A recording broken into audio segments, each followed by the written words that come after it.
E eu tô aqui com o prazer de ter o Isaías Bernardes do Chiquinho Sorvetes, cuidando aqui da nossa entrevista e me passando um pouco da sua experiência com um fenômeno de franquias que é Chiquinho Sorvetes, né?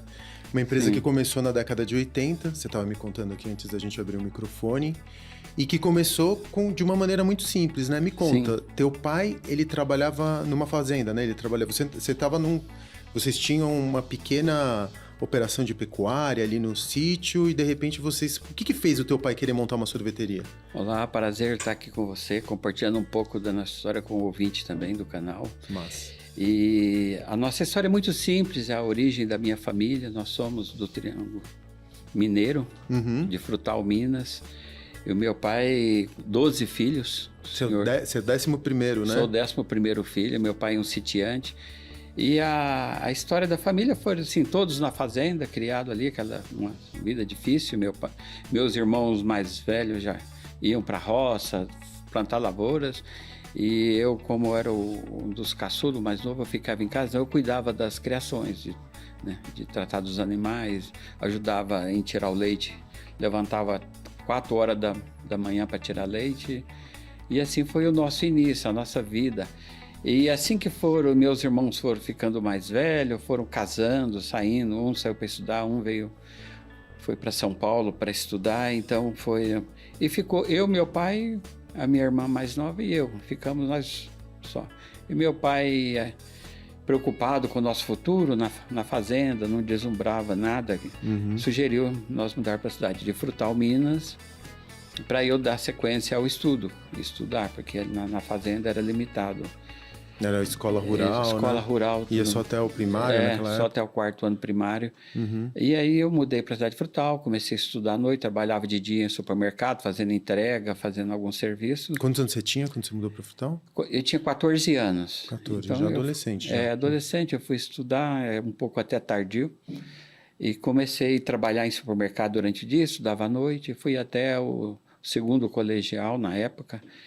E aí onde meu pai propôs abrir um negócio próprio, né? Quando ele me convidou para empreender um negócio, ele não tinha algo definido, é a sorveteria. Não, vamos abrir alguma coisa... Era uma casa de sucos, cheio de vamos coisa. abrir alguma coisa, porque você ficar trabalhando no supermercado e fazendo entrega na rua, você não vai ter futuro. Vamos se a gente empreende alguma coisa. E a iniciativa, depois, entre todas as possibilidades, foi para o sorvete. E eu disse para ele, eu tinha 18 anos só, era um garoto. Pai, eu não sei nem como faz sorvete, eu nunca fiz um sorvete, eu não sei fazer. Ah, não, você aprende. Ele era muito assim, meu pai era muito descentralizado, sempre ele mexia com fazenda, com lavouras, em tudo. Então ele administrava, ele aprendeu a administrar. Então ele falou assim, você aprende. E assim que estávamos já em fase de processos, passou alguém na minha cidade, em Frutal, vendendo ingredientes para sorvete. E ficaram sabendo que naquele ponto ia inaugurar uma sorveteria. Procurou meu pai. Fiquei sabendo que você vai inaugurar uma sorveteria na cidade. Nós vendemos ingredientes e tem uma empresa, a sede da empresa dá curso. Ela ensina como fazer. Então foi assim. Eu vim para São Paulo, na época eu ficava na Sampaio. Eu fiz um curso lá de 2 dias. Ele ensinou o básico do básico. Eu já deu Eles início. vendem aquele pré-mix, né? Que você coloca com leite. Isso, já havia um pré-mix. Era muito pó, simples, né? isso. Então foi o início, depois eu me aperfeiçoei, fui melhorando. E com quantos sabores vocês começaram? Você se lembra? Na época tinha máximo 20 sabores, não tinha mais que isso. E era por bola ou era por... Era por bola, taça, sundae. Aí antes, quando nós tínhamos 35 lojas, só a família... Um dia me deu um estalo quantas marcas tínhamos, já fui contar todas as lojas, eu me recordo que deu 35 lojas, só da família, falei, 35 lojas já usando a marca Chiquinho, já é uma rede, mas não tem nada formalizado, estruturado como rede, né? É uma rede, mas não tem cara de rede, né? Precisa dar... Aí eu chamei toda a família, fizemos uma reunião, a primeira reunião hoje já somos uma rede, mas precisamos organizar isso. Aí contratamos uma agência de publicidade, na época de Barretos, e ela nos reorganizou o logo, o slogan, ajudamos, e contratamos um escritório de arquitetura, começou a dar identidade visual, mas era uma rede familiar. E você organizou essas 35 lojas que eram todas de CNPJs diferentes numa holding, não? Ainda não, não, não. Era cada grupo familiar tinha suas lojas, mas só usava só a fantasia na parede que era a identidade. Mas e o produto? Era o O mesmo em todas as produto era lojas? mais ou menos similar porque eu ensinei todos a fazer o sorvete. Então, o que se fazia numa, fazia na outra, porque todos aprenderam comigo. E nessa época você não tinha fábrica, né? Não, ainda estávamos iniciando. Eu fabricava na própria sorveteria mesmo. Uhum. Estávamos iniciando.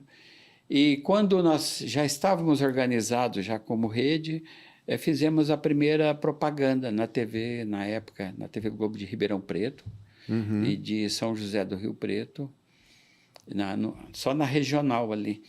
E foi um arrebento. Naquela época, 2000 e pouquinho, quem fazia propaganda na TV era só grandes marcas. Só né? grandes marcas. Então, como nós fizemos uma associação familiar, nós rateávamos o custo. Então, para dividir para 35, não pesava tanto, né? Uhum. Então, a gente fazia propaganda. E aí começou a ter essa demanda de pessoas querendo ser franqueados nossos. Porque as pessoas já entendiam que a marca era uma rede e aonde tinha uma Chiquinho era um fenômeno, assim, um sucesso, era filas. E as pessoas viam, abriu na minha cidade aqui, eu gostei, interessei pelo negócio. Sempre vendendo só sorvete. Sempre só sorvete. Durante esse período de 2000 a 2010, eu fiz outros cursos de especialização. Eu fiz curso de gelato italiano. E assim, interessante que quando eu fiz o curso de gelato italiano, foi ali em Guarujá. Uhum. Tem um hotel ali na frente da praia. Veio uma equipe da Itália, da Carpigiani Italiana, ministrar esse curso de gelato italiano. E eu foi diversos dias fazendo esse curso, uma equipe grande, aí 40, 50 pessoas em uma sala grande, só fazendo balanceamento de caldo, fazendo toda a questão. Aí, no final, o diretor dessa empresa, ele ensinou, falou assim, vocês ficaram 5 dias aqui, uma semana toda fazendo o curso de gelato italiano. Mas eu vou te apresentar para vocês um outro produto. E ele apresentou que é sorvete soft, que é o italiano expresso. Sim. Aquele sorvete expresso feito na hora. E ele apresentou. E ele falou assim, eu vou falar uma coisa que vai decepcionar vocês. Esse aqui é o sorvete do futuro. A equipe estava tão empenhada no gelato italiano que ele foi até vaiado. Ele falou, pode vaiar, não tem problema. Mas observa. E aqui eu falei, caramba, por quê, né? E eu mudei para a minha cidade, mudei toda a formulação do meu produto, passei a fazer o gelato italiano. E eu comprei uma máquina dessa do sorvete expresso, coloquei junto com a gelateria.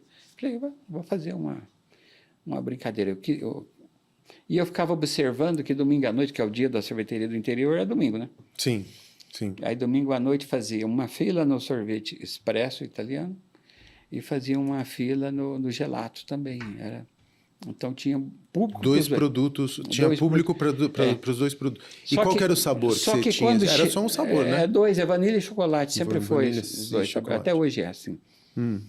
E sempre o gelato, o soft era um sorvete de baixa qualidade, é o sinônimo de sorvete pobre, de uma base não balanceada. E eu falei assim, quando eu experimentei o soft com a receita que a própria Carpigiani passou na época, assim, eu fiquei meio decepcionado, porque era um sorvete muito aguado, muito baixa qualidade mesmo. Eu falei, mas não é isso que eu quero.